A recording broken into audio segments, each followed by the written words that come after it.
Viewers, আসসালামু আলাইকুম। খুব গুরুত্বপূর্ণ একটি বিষয় নিয়ে এসেছি অনেকদিন পর। পেশাগত ব্যস্ততায় নিয়মিত অনলাইনে আসা হচ্ছে না। কথা বলবো আপনাদের বিশেষত যারা পুরুষ রোগী আছেন তাদের কথা বলবো, তাদের দুষ্টু বন্ধুদের নিয়ে। দুষ্টু বন্ধু তারা যেটা করে, আপনার সাথে গল্প করার সময় এমন কিছু কথা তারা বলে। আমি যেহেতু চর্ম এবং যৌন চিকিৎসক, যৌন বিষয় নিয়ে বলছি। তারা এমনটা দাবি করে যে তারা তাদের স্ত্রীর সাথে যৌন মিলন করেছে ৪৫ মিনিট, ১ ঘন্টা, ১.৫ ঘন্টা একটানা, এমনটি।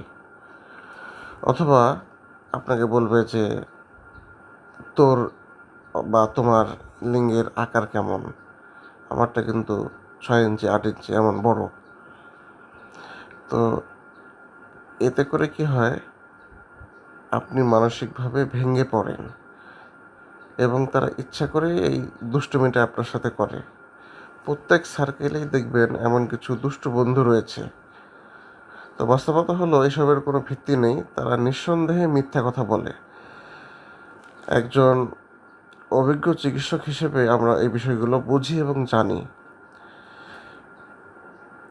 বাংলাদেশের মানুষের গড় যৌন মিলন করার যে স্থায়িত্বকাল, অর্থাৎ কতক্ষণ একজন দম্পতি যৌন মিলন করবেন একবার, সেটার সময় হচ্ছে ২ থেকে ৬ মিনিট, গড় একটা সময় বাংলাদেশের মানুষের জন্য। যারা ভালো পারফর্ম করেন বা যারা অভিজ্ঞ, সর্বোচ্চ ১৫-২০ মিনিট এমনটি করতে পারেন, বা এর মধ্যেই স্বামী বা স্ত্রী উভয়ের যে কাঙ্ক্ষিত সুখ লাভ বা সুখ প্রাপ্তি হয়ে যায়। এর বেশি সাধারণত প্রয়োজন হয় না, অনেক ক্ষেত্রেই দেখা যায় এটি।